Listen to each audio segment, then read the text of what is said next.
Good morning. I know there are great conversations going on, but it's time to get to work here. Welcome to HASP in 2015. Looks like winter is finally upon us, and it's good that you all braved the weather and got here. We really appreciate that. This morning we're going to learn a great deal about philanthropy in the Holland area, Zeeland area. And I thought I would take just a quick minute to talk about the medical aspects of giving and how important that is. It's very obvious to all of us that through giving we help others, but we don't really realize, and there's been a lot of research lately showing that the giver benefits a great deal from acts of philanthropy as well. Researchers call this a helper's high or a giver's glow. Numerous studies have been done to try to support this. And just to give you some rough numbers, these studies suggest 89% improved sense of well-being, 73% lower stress levels through giving, 40% lower likelihood of developing hypertension, 68% improvement in overall physical health. And in 2013, there was a review of over 40 international studies done that suggested that volunteering can even add to your lifespan. 77% enhancement of emotional health, 92% enriched sense of purpose in life, 96% greater happiness. And a study in Great Britain last year showed that of the 5 factors that they attribute to decreasing the incidence of depression in Great Britain, giving to neighbors and communities is one of the major ones. So, quoting Calvin Coolidge, "No person was ever honored for what he received. Honor, and I add good health, has been the reward for what he gave." So I'm sure you're going to enjoy this morning's presentation. Listen carefully. It will make you feel good. And if we're lucky, it might make us live a little bit longer. A few announcements. This morning's program is being streamed and taped, and it's a test. And I think it may be, the test is designed to see if this should be done on a regular basis and put on our website. Remember to consult the HASP website to check on course closings and the status there. A weather reminder, you know that if Holland schools are closed, all HASP courses are canceled, but if Holland schools are delayed, we're tough, we go on anyway.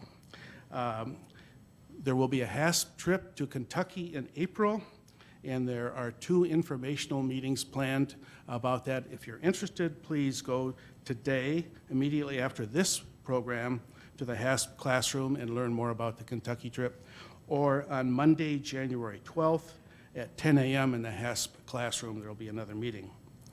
There are the yellow sheets on your table with service opportunities. Please look those over. If you'd like to sign on, do that and leave it on the table. Or you could drop that off at the HASP office, or just email the HASP office.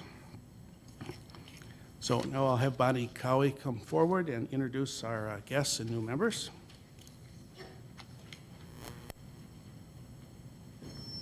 Good morning. We don't have as big a crowd today, so it's a great opportunity at the end of the meeting to greet all of our new members and take an extra minute. And also, just a reminder, if you have a new person sitting at your table today, a guest, please see if you can answer any questions for them. Our guest this morning, if you would please stand and wait until everyone's introduced, and then we'll greet you. Our first guest is Roxanne Bushin, Janet Hardenberg. Janet, there she is. Deb Fergus, Lynn Vincent, Marjorie Arnett, and David Douglas. Welcome to all of you.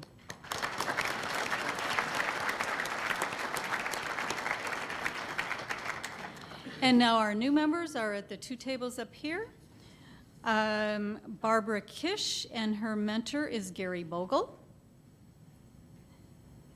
Denise and Michael Long, and their mentor is Wally Fu. Dave Vandervelde, and his mentor is Peter Deedy. And Karen Zudaway, and her mentor is Sue Williams. Welcome to HASP.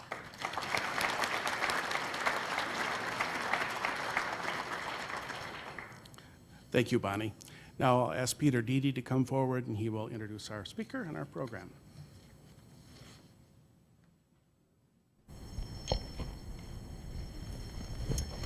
Good morning. Jerry Redeker actually was responsible for this morning's program, and he knows Mike from years, but Jerry is under the flu bug, so he's emailed me last night, so I have the honor of introducing our speaker. So all of us have heard about the foundation that Mike's involved with, but some tidbits from Jerry's notes that we may not be aware that the foundation actually was close to death, as Jerry describes it, back in 1974. And since that time, a miraculous transformation has taken place, thanks to lots of leadership, including most recently Mike. Mike has actually been involved with the foundation almost 14 years, going back to his youth advisory committee role. And he has since spent his quote-unquote entire career working with numerous private foundations. We hope you've read his biography that was in the HASP Bulletin. And Jerry wanted to highlight a few things for you to think about. Most of us have difficulty remembering when we were 30 years of age. Mike isn't quite 30 yet. But he has been named one of the top 40 business leaders under the age of 40 by the Grand Rapids Business Journal, and one of the nation's top 30 civic leaders under the age of 30. Quite some accomplishments there, Mike.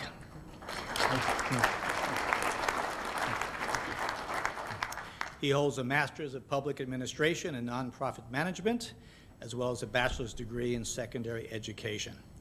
So our time is limited this morning, so I encourage all of you to meet Mike either today or at their offices across the street from our HASP office on A Street, and you will find him and all of his staff very welcoming. So please welcome Mike to HASP. Thank you. Appreciate it. Can you guys hear me okay with this mic? Loud enough? Okay, good. We're also, as they mentioned, we're testing the videography side of this. So our challenge this morning was making sure the volume was appropriate for you all, as well as the camera in the back. So hopefully if it gets too loud for you, tell me to turn it down. You're more important than the camera.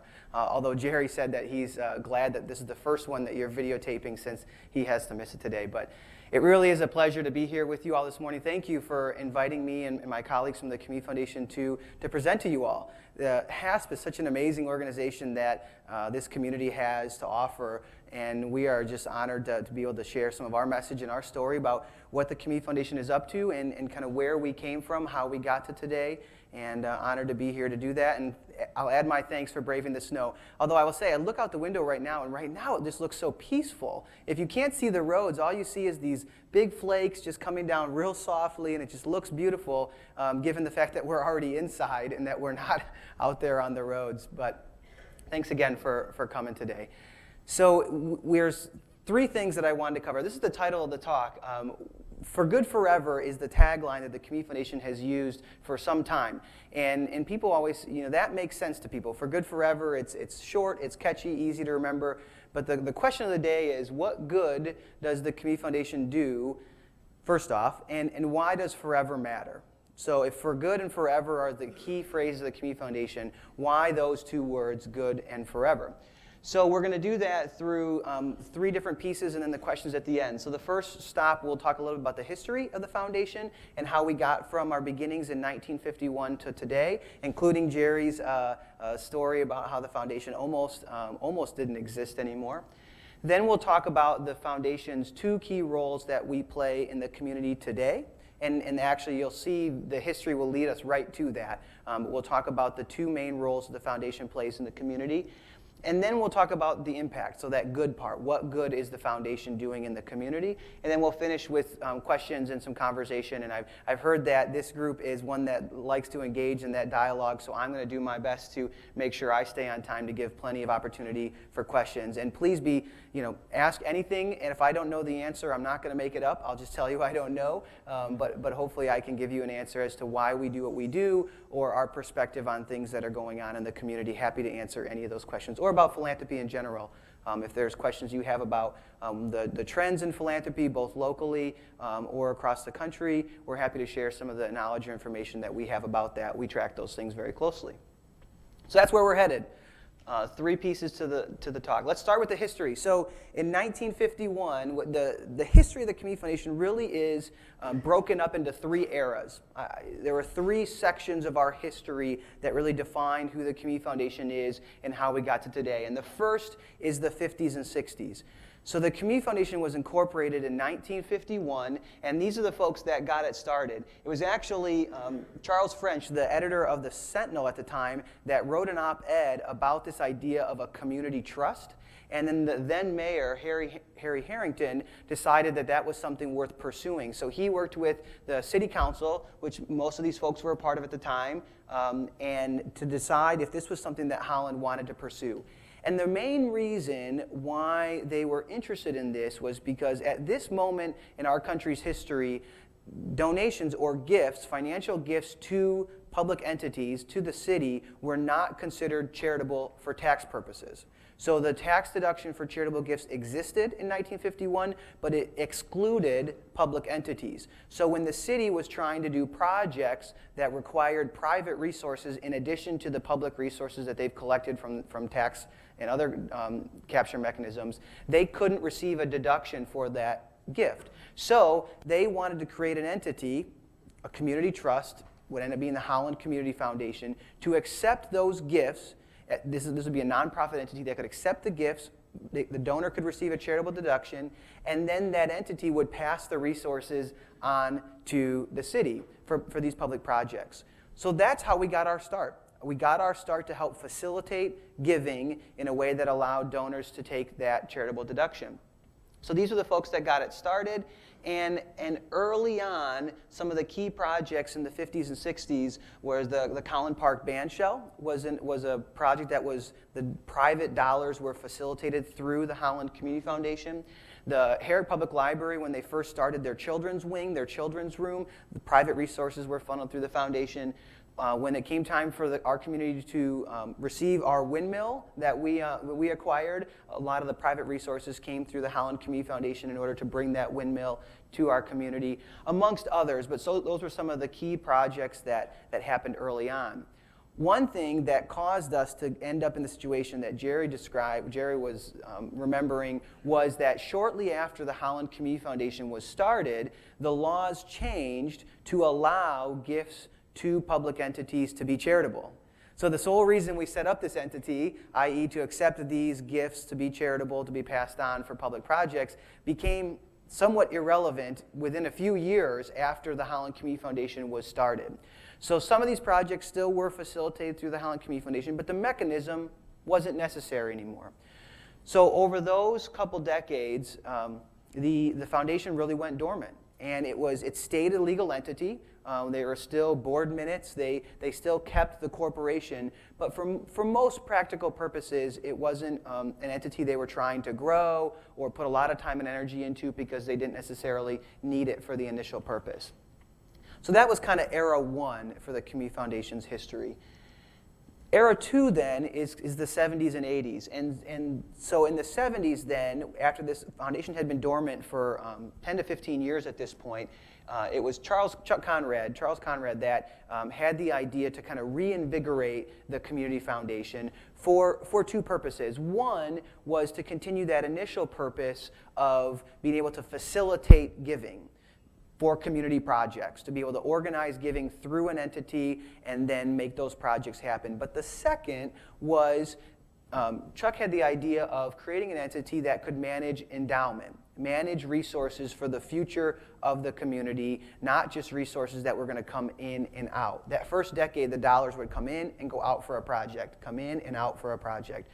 But this era was the idea of, can we pool some resources together so that we can create a legacy that for the future of our community, and that was the idea. So the foundation, he pitched that concept to a number of business folks and community leaders around town, and it was very well received. So the Community Foundation was reinvigorated with that vision. Continue to be a resource to accept donations for community projects, but also to start building a more long-term asset for the Community Foundation, because they didn't know what the future would look like. So setting aside resources was going to be a valuable endeavor. During that era, this is just still the Holland Community Foundation at this point. A couple of the key projects, window on the waterfront, some of those resources were facilitated through the Community Foundation, as well as the Ottawa County Fairground grandstands. That project was facilitated through the Community Foundation. So if you think back to a lot of these public infrastructure projects that have happened to our community, many of them, if they involve private resources, were coordinated and run through the Community Foundation. The assets of the endowed portion of the Holland Community Foundation during those times were growing, but were growing at a slower rate. By the time we got to the end of the 80s, the Holland Community Foundation had about $400,000 in that endowed assets portion. So I'm a numbers person, but I know not everyone is. So if you have $400,000 and you're giving away only a portion of that each year, the idea behind an endowment is that you invest the resources and you distribute the earnings from those investments. If you're investing $400,000 and you're generating some sort of 5 to 10% return, the number of dollars that you're putting out into the community aren't necessarily large at that point in time. But that's the key to the Community Foundation, though, is in the moment when you start those endowments, it may not feel like you're putting a lot of dollars out, but endowments build and grow on themselves. When you start something like that, you are truly planning for the future. Because at that moment in time, those folks that served on the board, that put the time and energy into growing that first $400,000, probably put in well more time and energy than we do today to put that amount of resources into our endowment, because the first ones are the hardest ones, especially for endowment.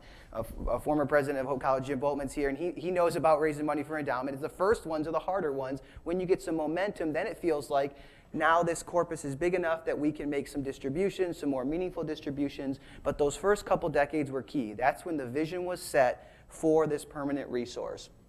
That's why some of the major projects that I put up here tend to be those in and out projects, because they weren't doing a whole lot of major grant making or distributions at that time.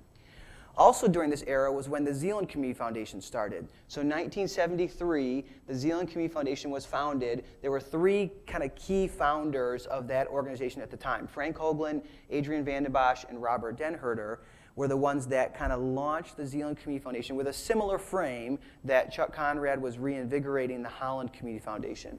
This is the names of some of the folks that were on the first board of the Zeeland Community Foundation, and some of those folks were involved with the foundation for a long, long time. In fact, we just talked to Mel Boomster yesterday on the phone, actually, as I was kind of getting myself ready for this, and it was fun to hear him reminisce about some of the early days of community foundations and some of our work.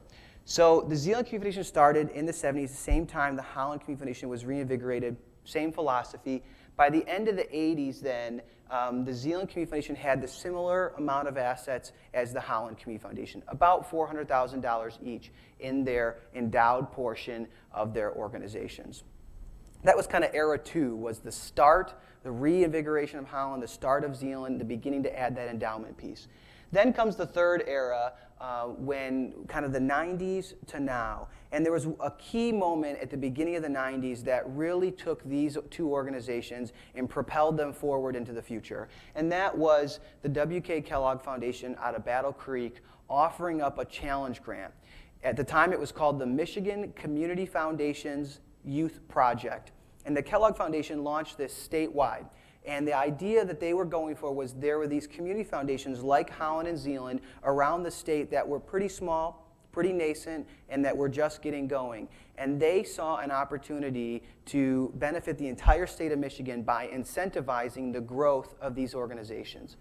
Basically, the Kellogg Foundation saw the value in building local endowments, and Russ Mawby will say to this day that he was head of the Kellogg Foundation at the time, he will say that honestly one of the reasons they did it was a bit self-serving, because the Kellogg Foundation was being approached by all these communities around the state for funding, and what they saw this as is an opportunity to build local resources so local initiatives could go to local community foundations and ask for grant dollars versus always feeling like they needed to come to the big private foundation in Battle Creek or in Flint or Detroit. So they saw an opportunity to incentivize the growth of these local endowments. And so what they offered was a matching grant. If a local community would raise $2 million for what we today call the Community Endowment, the endowment that's meant for the local community, if the local community would raise $2 million for that part of their work, the Kellogg Foundation would give them $1 million also for that part of their Community Endowment work, but specific to youth causes. And that's where the name of this was Michigan Community Foundation's Youth Project. Kellogg has a particular interest in young people, so that $1 million that they gave was to be distributed, or the distributions were to be advised by young people. So when Peter mentioned that I was involved as a youth council member when I was in high school, that's what I was involved in. A youth advisory council that was responsible for advising on the distributions from these resources that the Kellogg Foundation had given to our local community. So a great opportunity, 2-to-1, raise $2 million, get $1 million from Kellogg. Remember that we're only about $500,000 each at this time. So $2 million is a big uphill climb. There was a part-time secretarial staff at the community foundations, but no professional staff for either organization, all volunteer-led. But it was an opportunity that was too good to pass up. So the Holland Community Foundation at that time brought on Bill Vanderbilt part-time to help them raise the $2 million for the Holland Community Foundation. Then the Zeeland Community Foundation thought, that's working great. Let's bring on Bill Vanderbilt to help raise the $2 million for the Zeeland match. So Bill found himself working for both organizations, doing the same thing, just driving up and down Chicago Drive, depending on who he was meeting with. And that was really what got these things going. There was a staff member, and they set out to raise these dollars. After the Holland Community Foundation met their match, they raised their $2 million, got $1 million from Kellogg. Then while Zeeland was raising their money, started to raise their $2 million, the idea came for the two entities to merge.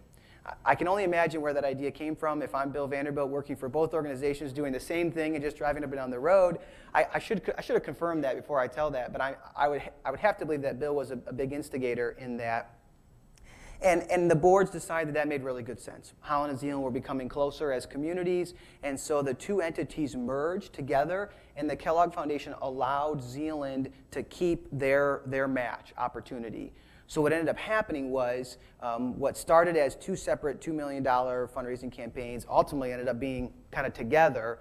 We raised $2 million for Holland, $2 million for Zeeland. Kellogg gave $1 million for each. So you can imagine over the course of 4 or 5 years, you go from $500,000 to $6 million, $6.5 million, $6 million new dollars that were infused into this community's endowment portion of the Community Foundation.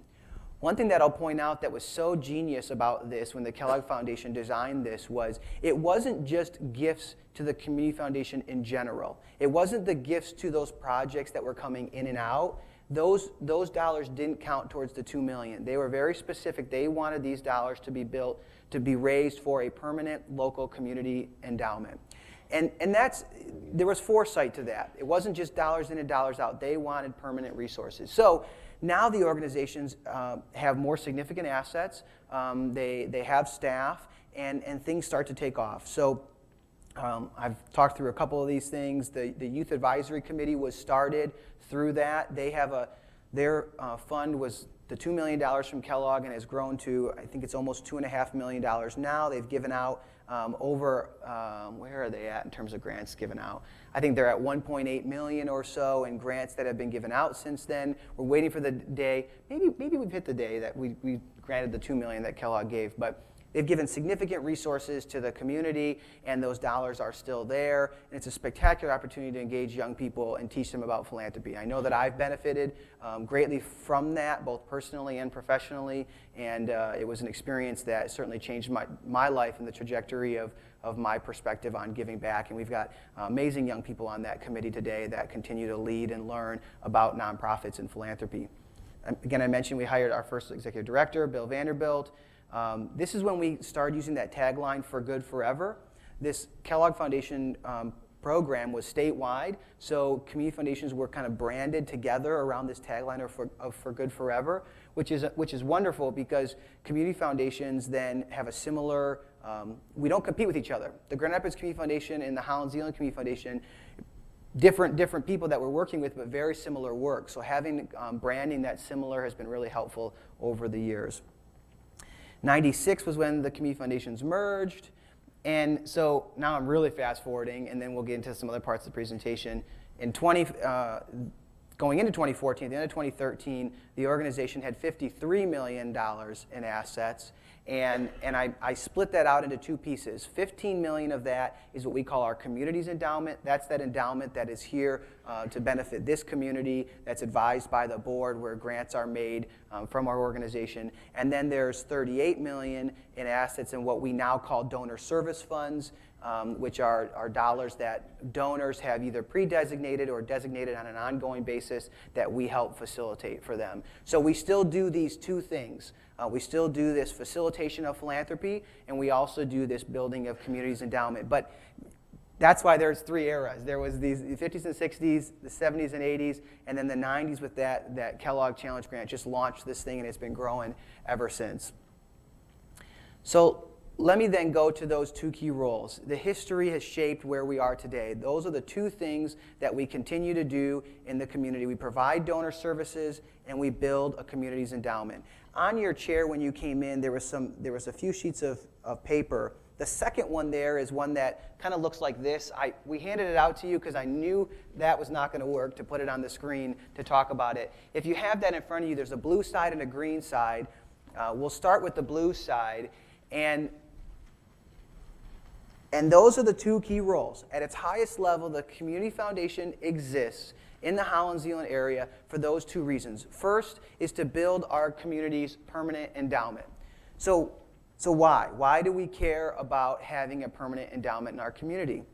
The answer is the same reason you care about having a savings account, and why you set aside resources for retirement, and why any of us save resources, because we don't know what the future holds. If any one of us could know exactly what expenses we're going to have in our personal lives for the rest of our lives, it'd be really easy to kind of calculate it out, figure out how much I need, and then be done with it. But we don't. We don't know what the future holds, and that is very true for our community as well. Times are going very well in the Holland Zeeland area. This community has been built. I mean, you look at downtown, you look at what Hope's done, you look at the businesses in town. This place is a great place. And we also don't know what this place is going to look like or be like 20, 30, 40 years from now. The Communities Endowment is a future type project. If your sole goal is to care about next year or what's going to happen in the next couple years, and you don't care about the future kind of beyond your lifetime in this community, then the Communities Endowment might not be your bread and butter or a place that you're really interested in. But if you care about the Zeeland and the Holland area beyond your own lifetime, that's where a Communities Endowment is important. We have to set aside resources now so that when new things come up, when downturns happen, when new issues come to bear, or new opportunities to solve issues that we've had for a long time, that we have the philanthropic resources to meet those needs. We all know that if we wait till times aren't good to start saving, that's a problem. You have to put aside some resources when the times are good, so that when you need them, they're there. So that's the role we believe that we play in the community. Over time, individuals have felt like we need an organization that's dedicated to building that community's endowment. If we don't, it's not going to happen. And I can still remember early on in my days at the Community Foundation talking at a board meeting about saying, we don't want to be the board or the staff that 25 years from now, people look back and say, what was the Community Foundation up to in 2010 to 14 to 15 to 20 when times were great? Why weren't we working harder to set aside resources for the future? Wasn't that the Community Foundation's job?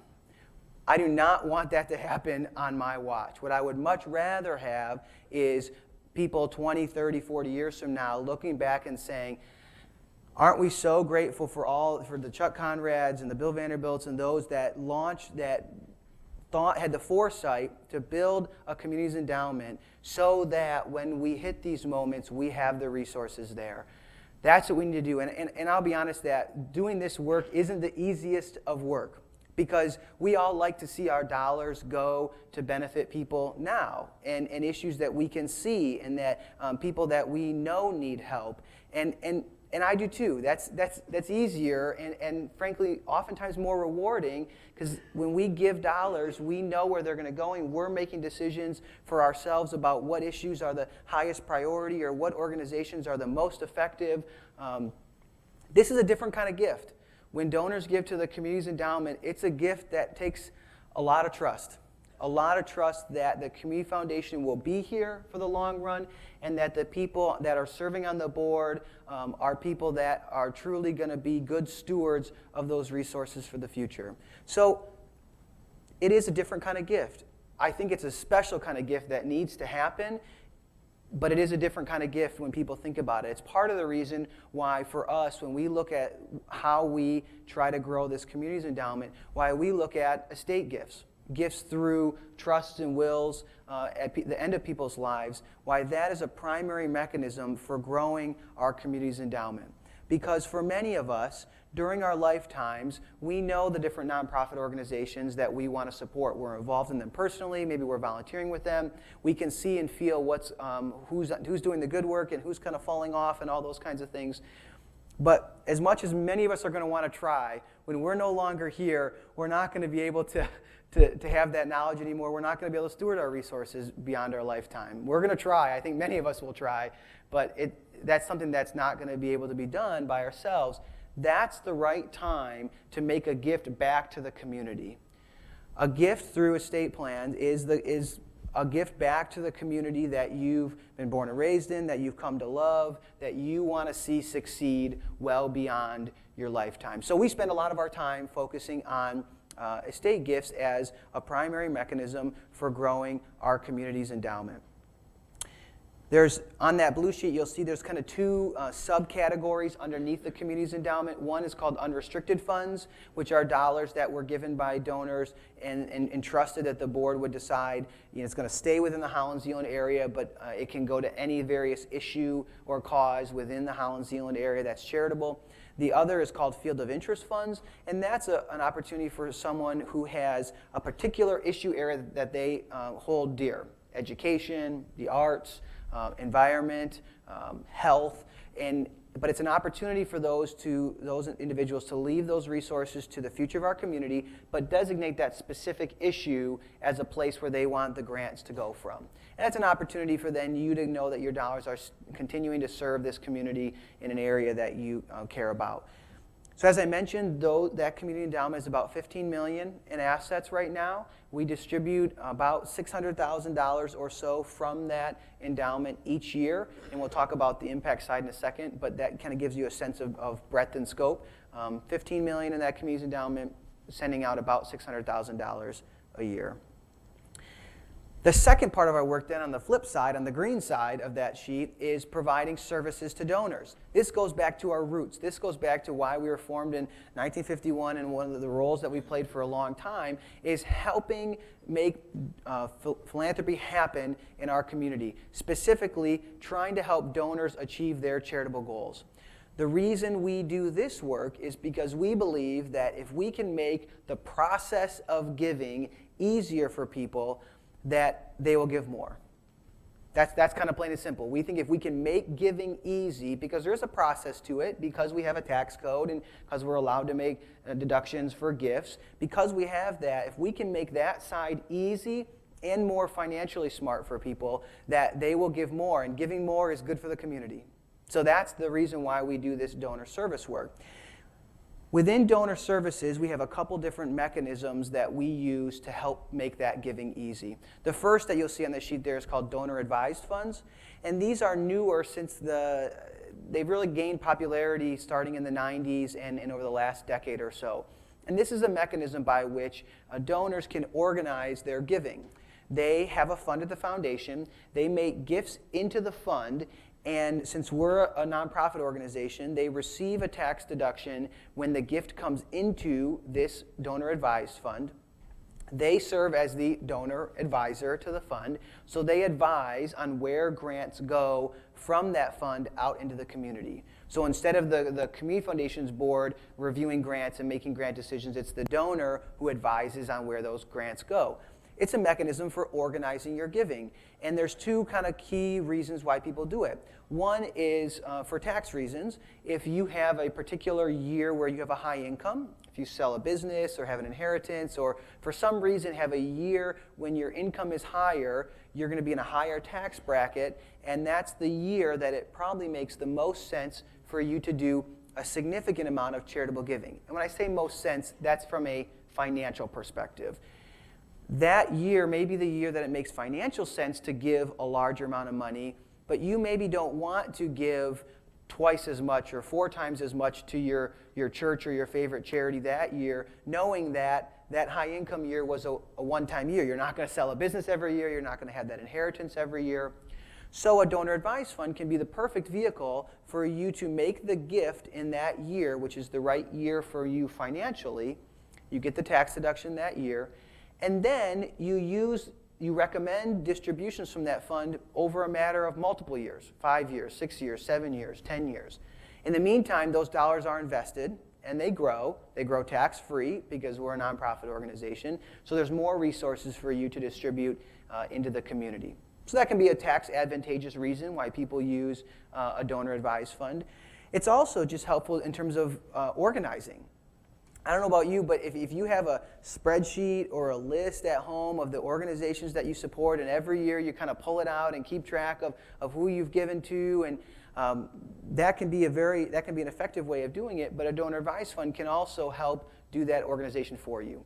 You make 1 or 2 gifts into the donor advised fund. You only have to keep track of 1 tax receipt come accounting time, and then the foundation then keeps track of the list of grants that you've made out of your fund for you, and can show you over time how much you've given to various organizations, what the list looked like last year, how much you sent to that person last year. And the mechanism for recommending distributions from your fund is very simple. By phone, by email, send in a letter, walk in the office. We try to make that giving process easy. Last thing I'll say about donor advised funds, and then I'll move on, is you may have seen that I wrote an op-ed in the paper a month or so ago about giving smarter. And the thrust of that piece in the paper was about encouraging people to think about giving appreciated assets to charity instead of cash gifts. If you have appreciated assets, usually stocks, but it can be other assets, those are typically, I'm not a CPA, and I know I'm not going to give it CPA, tax advice to everyone all at the same time. But typically, that is the most tax advantageous asset to give to charity, because you can avoid capital gains tax in addition to taking the income tax deduction. But many of us don't give that way because it's just a little bit more complicated. If you're going to make gifts, $100 to 10 different organizations around town, going to your broker and having them send four shares of these different stocks to 10 different places, it's just a lot more complicated. And frankly, a lot of nonprofits aren't well equipped to accept those types of gifts. That's the final reason a donor advised fund can be really valuable. You can make 1 gift of stock into your donor advised fund, and you can call the next day and say, okay, I'm giving you a gift of stock into my fund, and I'd like it to go these 10 places. Great, we accept the gift, we sell the stock, and we write checks to those organizations on your behalf. So again, it's a mechanism for you giving smart financially, but also effectively and easier out into the community. So enough about donor advised funds now. If you want to talk more about donor advised funds, I'll be around. I also want to just quick introduce, we have a director of donor services at the Community Foundation, Ruth here Spink-Viss. Ruth, you want to stand a second? She's our guru of donor advised funds and all things donor services. So everything on the green side of the sheet, Ruth is in charge of at our organization, and she's delightful to work with. And so if you have any questions about any of this, either myself or Ruth will be here and available at the office to talk about these things. That's donor advised funds. Designated agency funds, these are funds that donors have set up to benefit one specific organization. So it's an endowment for an agency. We manage endowments on behalf of numerous local agencies. The Rescue Mission, CWIT, Outdoor Discovery Center. You can name a variety of organizations that have endowments at the Community Foundation. And our role is to manage those assets. We invest those assets on their behalf. We do so because we can pool all our resources together, and we can get access to some different kinds of investments and a little higher sophistication by investing those resources together. And then each year we make a distribution from that endowment to that agency. It's a mechanism for you to support an organization that you love beyond your lifetime, or to set up some sort of perpetual way for that organization to be receiving gifts from you. Another reason why we do these, or one of the popular ways that we end up doing this, is again through estate plans. So people will leave a certain part of their estate to charity, and they may or may not want that organization to receive the lump sum in 1 year, and depending on the size of your estate and what that gift may be. So what they do is they set up a fund at the foundation through their estate plan, and then we make the distributions for them. Sometimes it's a true endowment where it's set up to perpetually give gifts to the organization. Sometimes it's over a 10-year horizon, a 20-year horizon, or 5-year horizon. But the idea being that when the gift comes to the foundation, they've provided us direction as to how to distribute that out over what period of time. We invest it in the meantime, but certainly the key role for us is helping achieve that person's charitable goals. Donor services for us is, if we can help people in this community achieve their charitable goals, that's success for us. Dollar amounts don't, high, low, doesn't matter. The frame for us is, can we make the process of giving easy for people, because then they're more likely to give more, and that's a good thing for our community. The third thing there is scholarships. Scholarship funds are, I think we're all familiar with the idea and concept of scholarship funds. Where we play a role in that is if someone wants to set up a scholarship to benefit a local student, but doesn't necessarily know which college they're going to go to. If it's going to benefit just Hope College students, you'll probably set up that scholarship here at Hope College. But if you want to give a scholarship to kids graduating from the Zeeland schools who are going to study math education, then the Community Foundation is a primary place where that scholarship can get set up. We give our scholarships distribute. Last year we were about $450,000 in scholarships that were distributed out of the Community Foundation. So we have close relationships with all the various local high schools. The students can apply in one place online for 70 different scholarships. That's really helpful for them. Instead of having to go to every scholarship and fill out a different application, they can do it at kind of a one-stop through the Community Foundation.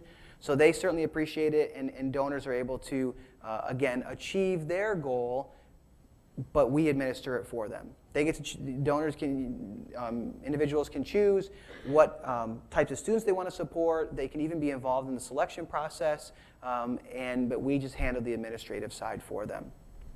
Last thing on that list is fiscal sponsorships. That's kind of what we call these community projects where the city's going to raise money to repair the windmill, and those dollars gifts are being run through the Community Foundation to help pay for the repair of the windmill. When the sculpture is going up on the bridge, those dollars are being filtered through the Community Foundation. So we still do that work as well, very much of it. You don't see on that sheet, you don't see a lot of assets in that part of our work because those dollars are mainly coming in and out. But collectively, these donor service funds have $38 million in assets. And I think that's surprising to a lot of people because when they think of the Community Foundation, I think we tend to think of the community's endowment side, and that's an absolutely critical side of our work. But when you think about our $53 million in assets, it really is divided kind of 2/3 to this donor service work and then 1/3 to that community endowment side. So we do two things. We build and manage our community's endowment to ensure that there will always be philanthropic resources available for the future of this community. And we offer products and services to donors to help them achieve their charitable goals by making the process of giving easy so that they give more. That's it. If we can say we're doing those two things, it's a good day, it's a good year at the Community Foundation if we're achieving those two goals. So the third part of the talk this morning was going to be on community impact. So now I'm focusing specifically on this community's endowment. How are we using those dollars to make an impact in our community? Because having those dollars and saving them for the future isn't enough. The point is not just to have an endowment that we can say we've grown over the years. That's not the point. The point is to use those resources in an effective way as possible. So I wanted to tell you a few stories this morning about how we've used our community's endowment to make an impact in the Holland, Zeeland area. The first is my favorite grant story, and it's favorite for me because it was a grant that we gave from the Youth Advisory Council when I was a sophomore in high school. I was involved in reviewing this grant application from the Center for Women in Transition, and they at the time were looking to bring a new program into town called Girls on the Run. Is anyone here familiar with Girls on the Run? This is why I love this grant story. Because at the time, Girls on the Run did not exist in this community. It was a national program that CWIT wanted to bring into the community. And so they applied to the Community Foundation for a grant to help bring this program in. This is the perfect role for the Community Foundation. A new idea, a new program that they didn't have the resources for in their budget. They applied for a grant from the Youth Advisory Council. We approved it. I remember the first year that they had the run. We gave it a grant, but the Youth Council also went out and we volunteered, and I think we were dishing out water along the run, and we were at the end to take pictures. And there were a number of girls, but it's not near what it is today. I went back 2 years ago to that Girls on the Run, and there are thousands of young women that participate in this program, and that was really cool to think about the role that the foundation played. The work was obviously CWIT's work, but when you think about the role of the Community Foundation, the Community's Endowment, we were a place that could provide the resources to help launch a program, bring it to our community that has now just taken off and impacts the lives of so many. Definitely one of my most favorite grant stories that the foundation has given. A second story or example would be in 2008 and 2009 hit, and the economy really tanked. The Community Foundation shifted our grant making to focus on what we called the Critical Safety Net Fund. Typically, if you think about the Community Foundation and the grants that we give across all different issue areas. If you compare us to the United Way tends to focus their dollars on education and kind of basic needs, health and human services types of things. And the Community Foundation does some funding in those areas, but also does arts, environment, community development, economic development. The other difference, while we're talking about it, is the beauty of the Community in the United Way is you need them both in a community. The United Way is much more the in and out, raise money on an annual basis and send it out, and the Community Foundation is that long-term endowment, and you need both. I mean, you definitely need both these entities. But during that time, we shifted our resources to be focused on that basic needs, that safety net, because that's what this community needed. That's the beauty of having a community's endowment. When people were giving to the Community's Endowment in the 1990s and the early 2000s, nobody knew what was going to happen in 2008 and 2009. None of us could have predicted it. But because we had built a Community's Endowment that was flexible, when that time came, the Community Foundation could shift and say, this has got to be our focus. This is what the community needs. We need to make sure pantries have food. We need to make sure that the community action houses of the world can provide foreclosure prevention assistance. We shifted, because we had flexible resources, to fund that. As you can imagine, it was also a difficult time to raise resources for those organizations because the economy was down. It was also when they had the highest need for services. So the Community Foundation could be flexible and shift our dollars to kind of direct, on-the-ground, basic needs in ways that were different, but it was only because we had built up that Community's Endowment previously that we could do such a thing. A third story is a more recent one, and Janet DeYoung was our second executive director. So Bill Vanderbilt was our first, Janet DeYoung was second, and then when Janet retired last year, I became our third full-time executive director. And when Janet was leading the organization, it was coming out of 2008-9 kind of range when the Community Foundation hosted a forum about what are the key priorities in our community, what are the needs that are being unmet. And at the time, the state of Michigan had just defunded preschool. So the state of Michigan's budget was in bad shape, so they defunded their dollars for preschool.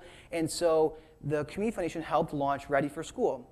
an organization that it focuses on early childhood education, and I won't necessarily go into all the details about that, but it's an organization that probably many of you have heard of, and our role in that was more of a leadership role. We found there was a gap in the community that wasn't being met, and not only did we provide significant resources to help get it started, we hired Pat Verdine as the first consultant to help it get started. Now she's the executive director of an organization that has many more staff than we have at the Community Foundation, and it's just grown and taken off. But we took a more leadership role in identifying an opportunity and kind of launching something.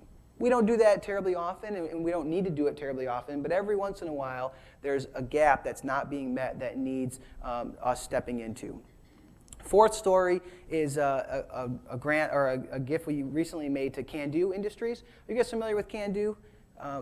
Great. So you guys are familiar with everybody. This is good. This is good. Organization that employs individuals who are difficult to employ. And they had an opportunity to land a contract with an Israeli firm to actually make medical bandages. And it was an opportunity that they were going to be able to employ 50 to 60 more people, which is a significant asset for our community. What they needed was a clean room. They needed a place to produce these bandages that was in this clean room space. They needed access to resources quickly. Again, perfect opportunity for the Community Foundation, the Community's Endowment, dollars that were there that had been given by donors, trusted to the foundation to make good calls on new projects and programs like this. So we made a significant investment in Can Do to help them get access to that new business, employ many new people, and it still runs today. So those are some of the stories. I want to get to some questions, but there are many more. There's annual reports on your table that list some of the grants and list some stories from last year. There's newsletters that talk about our grants that have been made this year. If you are not getting our materials and you would like to receive copies of them, I have a business card at your place. Just write your address, your name, your address, and your email on the back of that card and hand it to myself or one of my colleagues or leave it on the table. And we'll make sure that you get added to the list so that you can see what our Community's Endowment is doing for our community and then contemplate whether it's something that you want to be involved in more personally. So that was the third thing. We'll go to questions. Mike, wow.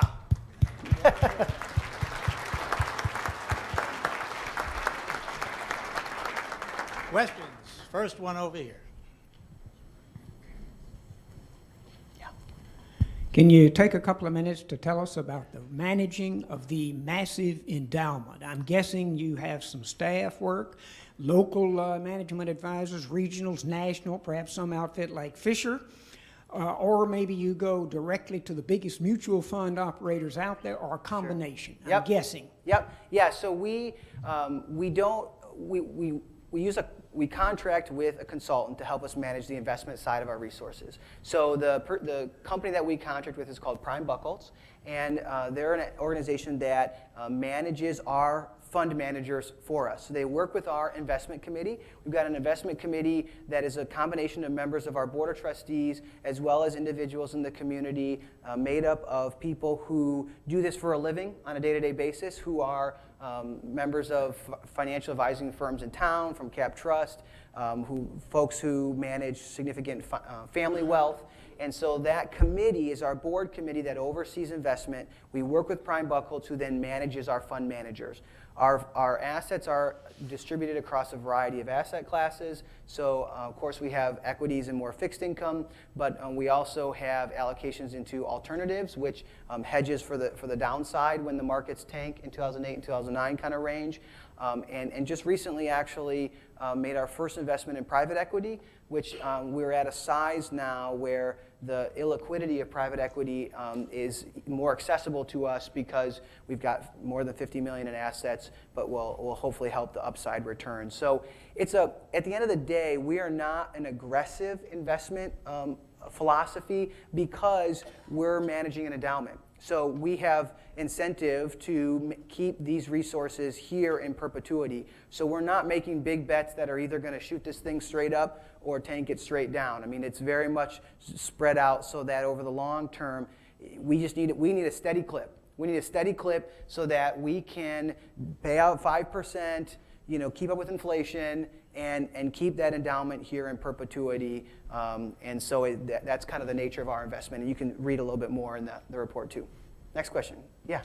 Yes, there's some financial institutions like Fidelity and Yeah. groups like that Yeah. that have also the donor-advised funds. Yep. What are the advantages to doing it through the foundation over one of those organizations? Yep. So the products are almost identical, the way they work. So there's analysis both ways. So the Fidelity, Schwab, the national organizations are going to be cheaper from a fee standpoint. But what we believe, and this is just a matter of personal preference, at the Community Foundation, what you do get access to is we convene our donor advised fund holders a couple times a year for opportunities where they can learn about local nonprofits. They can ask us questions about what we see coming down the pipeline, what new campaigns are happening, or what about that executive transition that's going on in the community. So many folks view that as a strong benefit to being with us, because then they can participate in those education activities, get access to our staff who are on a day-to-day basis reviewing and meeting with nonprofits. They can ask, hey, I heard in the paper that such and such is happening with that organization. What do you guys know about that? What's the backstory? And Ruth and I and our colleagues can provide access to that. So that's the big reason, honestly, is if you want access to that kind of local expertise, and if you want to help support a local organization versus being involved in one of the national organizations. No problem with either. Honestly, donor advised funds, I believe in the tool and the product, and so any of those are just fine. Certainly, we think in our case that there's some benefit to having those dollars stay local versus go national. But the other thing I will just quick mention is some people think that donor advised funds at the Community Foundation can only make distributions locally, and that's not the case. So some people will think they'll choose a national product because they think, well, I like to give to international missions or to national organizations. When you have a donor advised fund from the Community Foundation, we give to those national and international organizations as well. Not out of our Communities Endowment. All those dollars are staying local, but out of the donor service funds, they can stay national. But otherwise, very, very similar products. Yeah. Yeah. Yeah, it's on. When you fund a program or you award a grant, how do you measure the impact of the success of any given program? Do you work with those awardees in terms of making their programs or their use of the funds? Help them maximize the funds. Yeah, it's what's a delicate balance on that is we, in terms of helping them, we believe that our nonprofit partners run good programs. So the delicate balance being a funder is how do you provide extra information that we may have that they don't have without being so pushy or pretentious that we think we know better than them. We believe that we have amazing nonprofits in this community. So in terms of helping them, we tend to stay a little away from kind of influencing what program they're going to do. But where we spend most of our time is evaluating the project on the front end and the back end. Is it something that is a viable project? What are the chances of success? There usually isn't a lack of need for the project. It's more what's the capacity of the organization to be successful in it. Depending on the type of project, evaluation looks very different. If it's a capital project for someone for Barnabas building Barnabas House, well, success looks a little bit different than if it's a program grant like Girls on the Run where you're bringing a new program in. We do require evaluations on a 6-month yearly and a yearly basis, and if it's a multi-year grant, each of the years. And so we've got a staff member dedicated just to this. Her sole job is to evaluate the grant applications that are coming in, evaluate the ones that are going out. She meets with those grantees on a regular basis so that we don't have any surprises come those grant reports. And so we definitely do care about metrics and data as best we can, knowing that these things, we're not trying to be too pushy either, because we do respect the amazing work that's being done out there. Last question. Oh, man. Is there any possibility of the foundation helping with the reopening of Hospice House on 24th Street?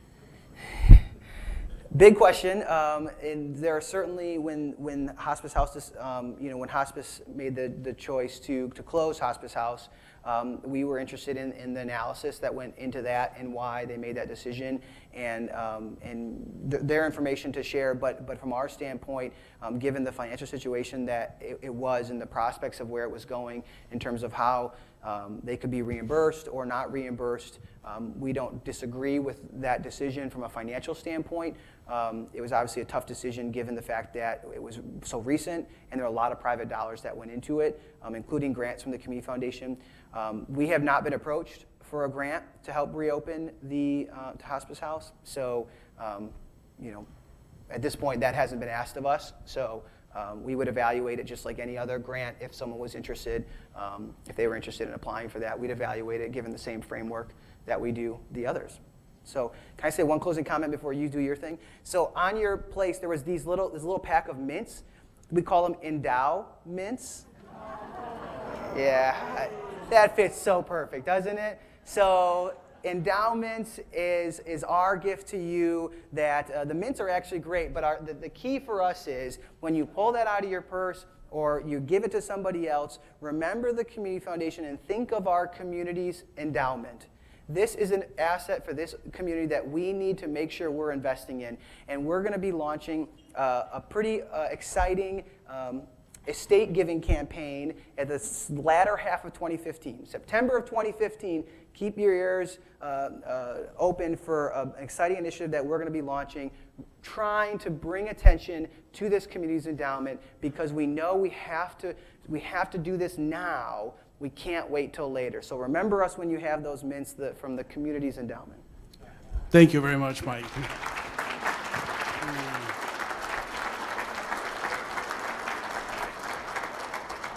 I'm sure the endowments are sugar-free, so.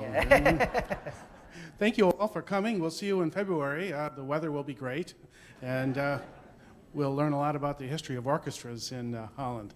Thanks for coming.